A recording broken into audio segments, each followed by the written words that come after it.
Leadership development is one of the most pressing issues facing organizations today. The systematic development of good leaders is essential to long-term organizational success.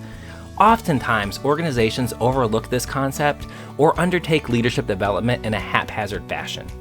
Leadership development refers to activities that improve the skills, abilities, and confidence of leaders.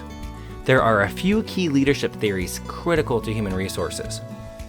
One of the earliest leadership theories, the Great Man Theory, came to light in the 19th century. The Great Man Theory of leadership states that some people are born with the necessary attributes that set them apart from others, and that these traits are responsible for their assuming positions of power and authority. A leader is a hero who accomplishes goals against all odds for their followers. This theory basically believes that people are born with the traits to be a great leader.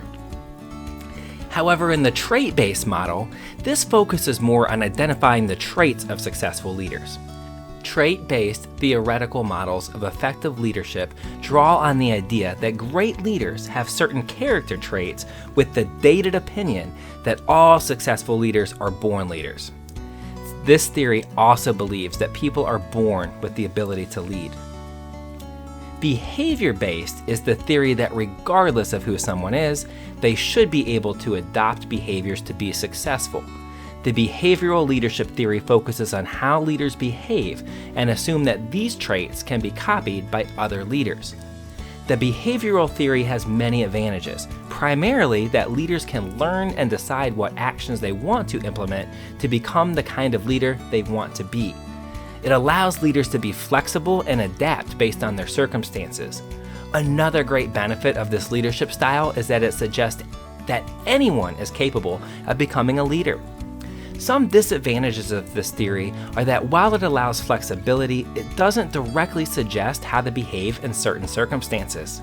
There are dozens of leadership styles that stem from the behavior theory, but there isn't a right one for every circumstance. Contingency or situational means that the leadership style is adjusted to fit the development level of the followers they are trying to influence. Contingency leadership theory emphasizes that a leader should match the right situation. Situational leadership theory believes that a leader should be adaptable to the situation they face. Robert R. Blake and Jane Mouton developed the Managerial grid model in 1964.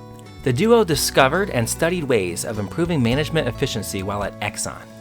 Some managers considered production their top priority, while others focused much more on employee well-being. Using this gathered data, the first edition of the Managerial Grid was published to serve as a tool for determining leadership styles. They assert that two basic management behaviors can be identified as important, either task-oriented behavior and people-oriented behavior. This is then plotted on a grid based on a manager's concern for either production, which is task-oriented, or the concern for people, which is considered relationship-oriented. A concern for production means that managers direct subordinates towards goals. Managers with this style typically give instructions, spend time planning, emphasize deadlines, and provide explicit schedules of work activities. They simply want to get the job done. On the other side of the grid is concern for people.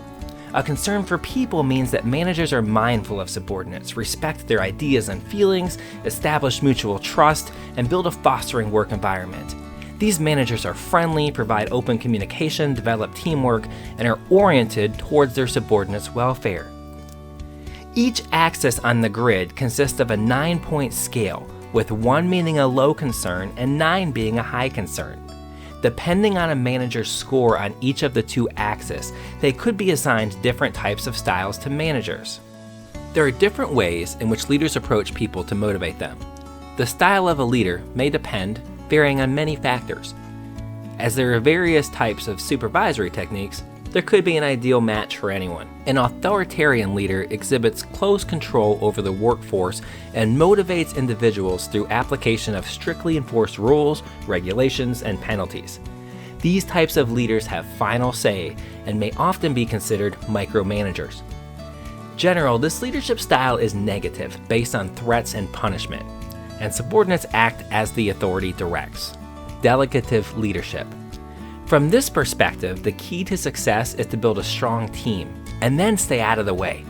This is the manager who may say, I don't really care how it gets done, as long as the job gets done well. The leader playing only a minor role. Transactional leadership is more centered around rewards and punishment. Through a rewards and punishment system, transactional leaders are able to keep followers motivated for the short term. This is typically defined by control, organization, and short-term planning. Transformational leadership takes an active interest in the people and relationships. Transformational leadership is when the leader behaviors influence followers and inspire them to perform beyond their perceived capabilities. Transformational leadership inspires people to achieve unexpected or remarkable results. Transformational leadership is a leadership style that can inspire positive changes in those who follow. Transformational leaders are generally energetic, enthusiastic, and passionate.